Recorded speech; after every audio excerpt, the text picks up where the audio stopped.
of minor girls at his homes in New York City and in Palm Beach, Florida.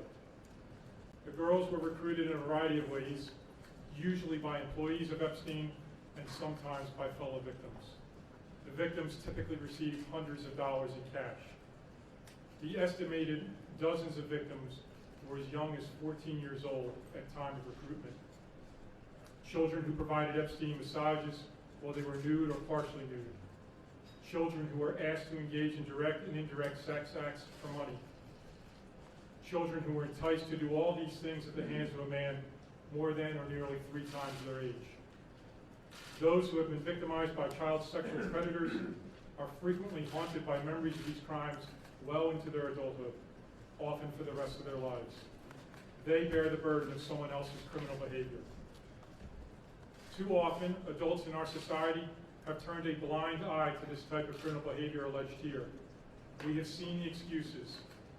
The ignorance of many who didn't even bother to understand that this behavior is a persistent scourge against our society's vulnerable youth, and the willful blindness as to who the real villains are in this type of outrageous crime. The villains are the adult perpetrators, not the children. Victims of child sex trafficking come from all walks of life. They are our neighbors, our students, young adults looking for help, vulnerable foster children. The list goes on and on and on. To the victims who may be listening or get word of today's charges, the team standing here before you represents FBI special agents, NYPD detectives, analysts, victim specialists, prosecutors, who make it their mission to listen to every individual who's been exploited and to advocate for the most vulnerable among us. We are parents, we are community members, we are human beings. But as an FBI special agent and the head of this office, I have the privilege to represent and stand among many who make it our mission to put predators behind bars where they belong, regardless of the predator's power, wealth, or perceived connections. Today I'm asking everyone to take a good look at this man. If you have been victimized in any way, or if you are somebody who has any additional information about his alleged illegal behavior, we want to hear from you. Whatever age you are now, whatever age you were then, no matter where or when the incident or incidents took place. The number to call is 1-800-CALL-FBI. I'd like to take a moment to speak directly to the victims who will call that number. When you call that number, you'll receive a series of prompts. You'll be asked if this is representing a major case in the country. The answer is yes, it's number 4. You will then be driven to the top of the list, and the Jeffrey Epstein matter is number 1 on the major case list in the country when you call that 1-800-CALL-FBI number. Your bravery might just empower others to speak out about crimes committed against them.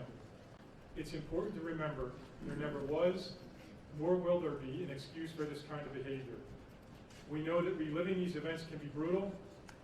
We are here to work side by side with you as you go through this process. You should know that in the eyes of the FBI, you come first. Many thanks as always to our partners from the Southern District. Our partnership with the NYPD on this case and so many others has been phenomenal. Thank you also to the professionals at CBP and to the Port Authority Police Department who helped us with the arrest on Saturday evening.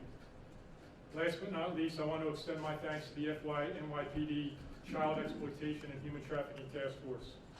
The public should know that to be on this task force, you must volunteer. The work is agonizing, but it is one of the most noble missions our agencies can engage in, and we engage in it together. Thank you.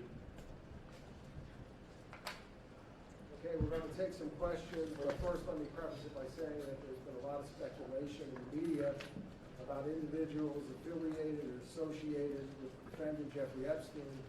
As you know, Justice Department guidelines prohibit us from talking about such individuals, and so I just want to let you know that if that question comes up about any individual, my answer would be no comment, and that would be across the board, no comment, and I urge you not to read anything into that one way or the other. Are there any questions? Why is this being handled by the Public Corruption Office? Could you give us any insight into why these charges are not covered by the immunity agreement that Epstein reached with the U.S. Attorney in Florida some years ago?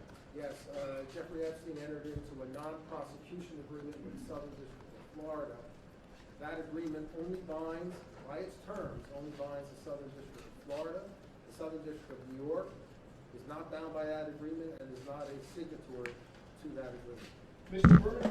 Why is this being handled by the Public Corruption Unit if it's just sex trafficking charges at the moment?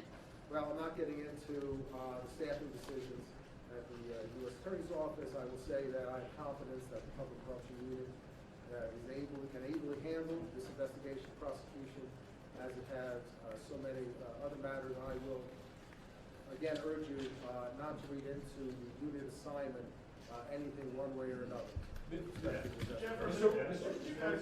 Looking at the evidence, how confident are you that Jeffrey Epstein's going to spend the next several decades of his life behind bars? Look, I'm not going to comment right now on the evidence. I will say that we are going to request detention pending the trial in this case. Yes, sir. I was just wondering, reading this indictment, as someone has already asked, wasn't the activities alleged in this indictment already on the Department of Justice's radar way back in 2008 when Miami's U.S. Attorney then Alexander Acosta, now Secretary of Labor, brokered a state plea bargain? Why is there no accounting for the very robust participation of DOJ at the time? And is there new information that you have or new evidence? I'm not going into any dealings with Main Justice, nor am I going to go into any aspects of how our investigation originated. I will say that we were assisted from some excellent investigative journalism. For the FBI, for the Assistant Director of Content, I just wanted to ask you, the FBI tried to get him years ago the first time. How important was it to get back at this, to try and bring charges against him again, given everything that transpired? I wouldn't comment on getting back at anybody or anything. That's not the way we work. We work with facts.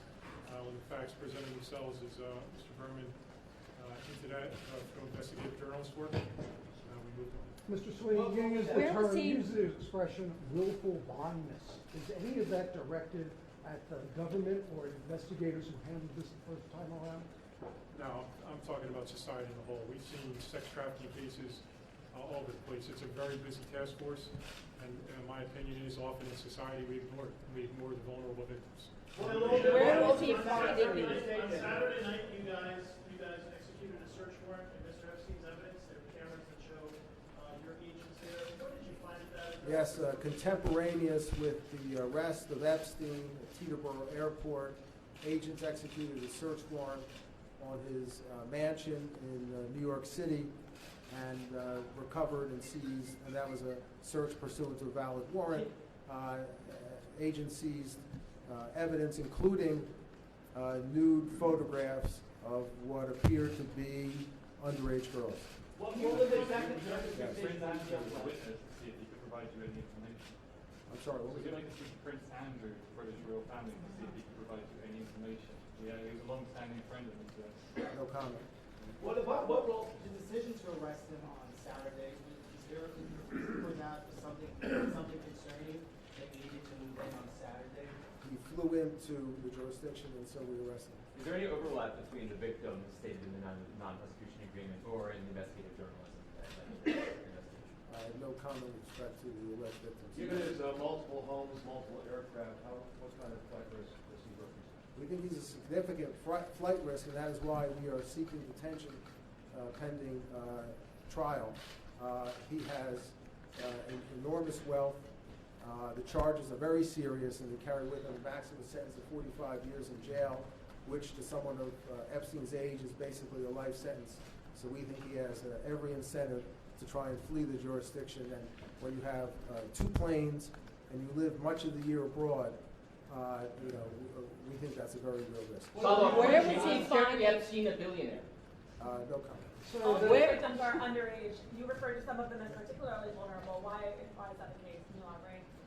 I can't go into the specifics with respect to any particular case. Sir, you said there were in the indictment, there are 3 employees that are named. Why weren't they charged? And you provide an explainer about their role and whether they're cooperating or why no charges against them. No comment. This Where is were obviously a massive investigation. How do you compare this to other sex trafficking cases you've prosecuted in the past? Well, it's extremely significant because of the number of years and the number of victims. There are dozens of victims as alleged in the indictment in New York and dozens in Florida, and it maintained itself over several years. So this is very significant. Our office has handled, this year in fact, many significant sex trafficking cases, and this is one of them. Where did he find these women, and how was he luring them to his mansion or his house, or? Well, as alleged in the indictment, these individuals, the underage girls were sometimes recruited by current victims, and current victims were given cash payments if they could bring other underage girls to be similarly abused. And that's how he continued to expand the number of new victims that he had, and that's how it was able to maintain itself over several years. So would it be a word of mouth thing or an online? How would he do it? The indictment indicates that there were phone calls and contacts made, not only with Mr. Epstein, but his employees, between his employees and the alleged victims. Did you have access to the record from the defamation case against his associate that is now going to be unsealed in the next couple of weeks, also to discuss No comment. Jeff, I get the timing of your best, but why is the case coming back now?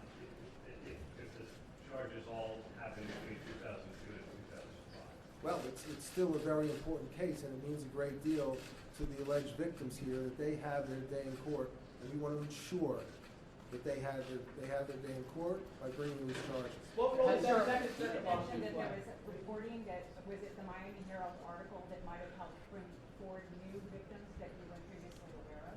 We are certainly aware of that reporting. Thank Are you organizing your engagement with the community beyond this?